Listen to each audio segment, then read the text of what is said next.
Welcome to solverfy. Today we are solving problem 4 from chapter 9 of Economic Principles, Problems, and Policies. So this question gives us the values for average fixed cost, average variable cost, average total cost, and marginal cost for a firm, along with the total product at each point. So what we want to find at the beginning of this question is that if the price in this market were $56, would the firm continue to produce? So we know that the zero profit point for a firm and the shutdown point for a firm between those two values is where a firm is going to produce.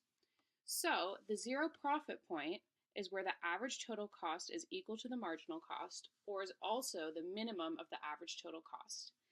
In this case, we can see that the minimum of the average total cost is $47.14. Because a price of $56 is above the zero profit point, we know that this firm is going to produce at that price. So the answer is yes.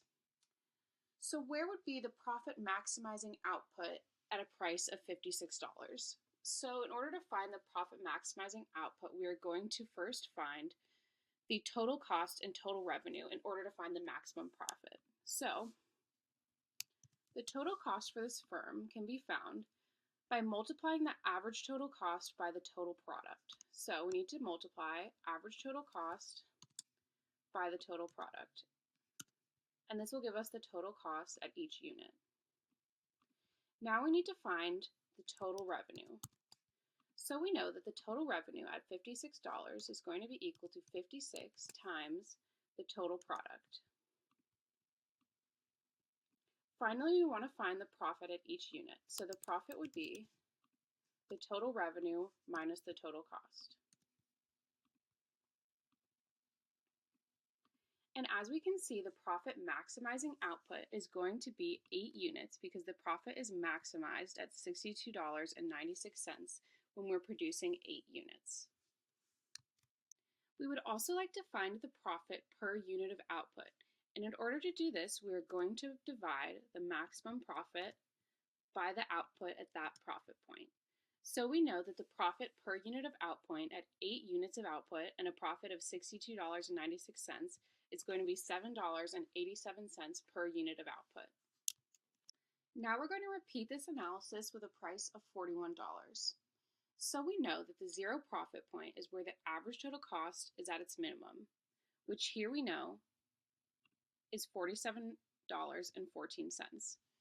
Because $41 is below the zero profit point, we need to know if it's above the shutdown point in order to determine if the firm is going to produce. So the shutdown point is going to be where the average variable cost is equal to the marginal cost, or the minimum of the average variable cost. And we can see that the average variable cost is at its minimum of $37. And so a price of $41, we are going to see the firm produce because that price is above the shutdown point. Like we did before, we want to know what the loss minimizing output would be at a price of $41. So we already have the total revenue, so we're going to find, or the total cost, so we're going to find the total revenue. At a price of $41, our total revenue is going to be 41 times the total product.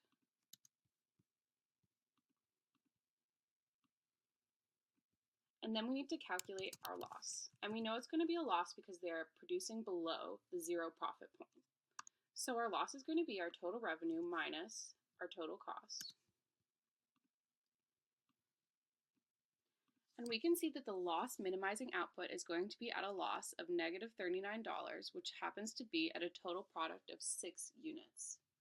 We also want to find the loss per unit of output. So as we did before, we are going to divide the loss minimizing point by the number of units of output at that point, which is negative $6.50. We are going to repeat our analysis for a final time at a price of $32. So we know that a firm is going to shut down and stop producing at the shutdown point where the average variable cost is at its minimum or equal to the marginal cost. We know that our average variable cost is at a minimum at $37.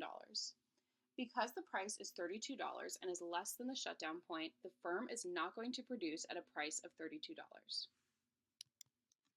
Part D of this question would like us to fill in the short-run supply schedule at the prices given for a single firm and for 1,500 firms.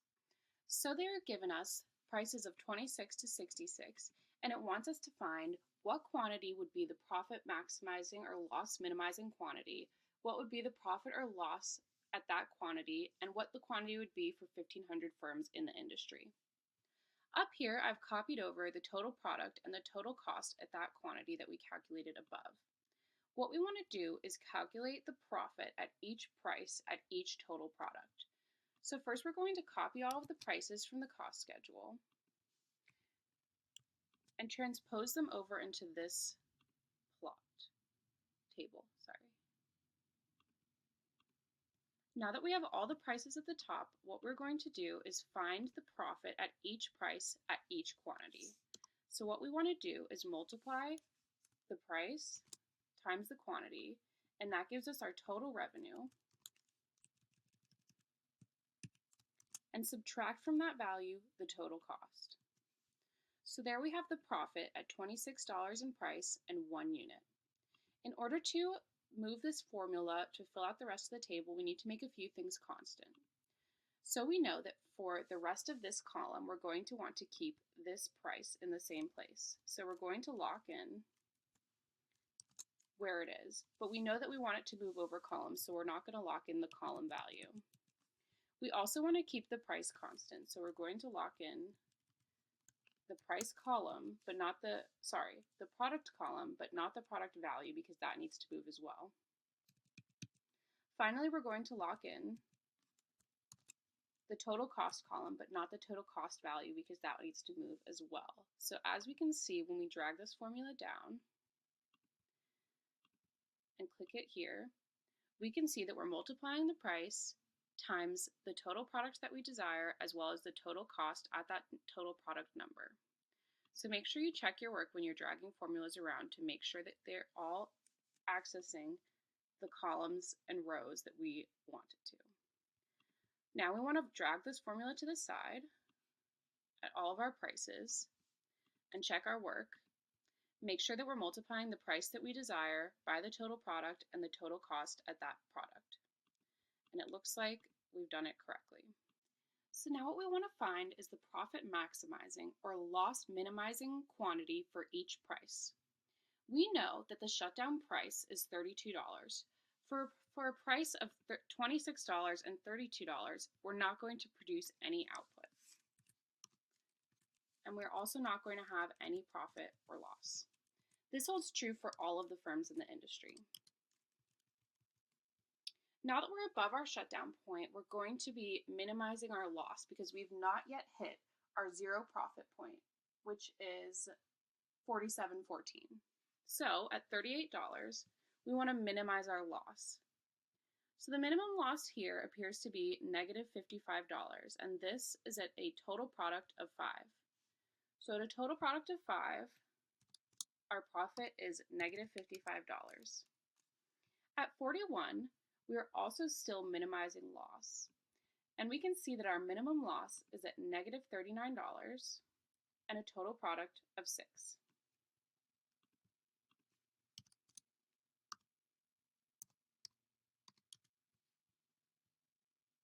At $46, we're still below the zero profit point, so we're still going to be minimizing loss.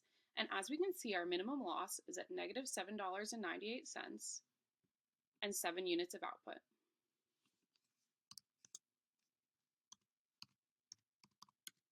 Since we've now moved above the zero profit point at $56, we want to be maximizing profit.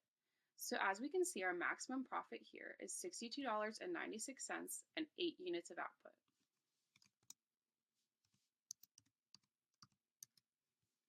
Finally, at $66, we're also maximizing profit, and we can see that our maximum profit is at $144 and 9 units of output.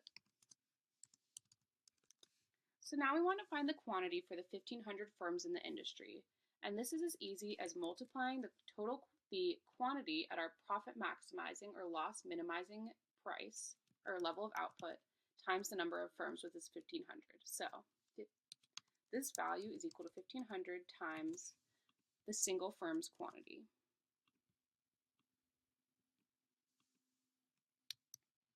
The next part of this question, Part E, wants us to explain why the segment of the marginal cost curve that lies above the average variable cost curve is equivalent to a firm's short-run supply curve.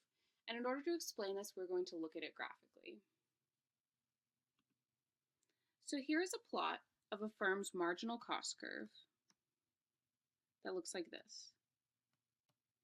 And we know that the average variable cost curve is going to cross the marginal cost curve at the minimum of the average variable cost, like that. So right here, as we've discussed earlier,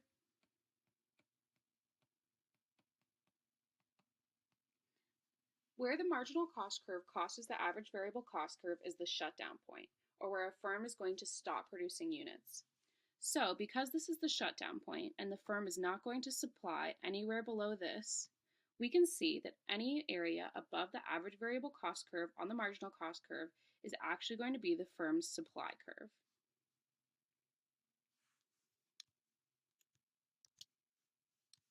Finally, the last part of this question gives you a quantity demanded schedule at each of the same prices and wants you to find the equilibrium price and quantity for the industry and the individual firm. So we know that the supply curve for the industry is going to be the quantity supplied by the 1,500 firms that we calculated earlier. So we're just going to copy this over.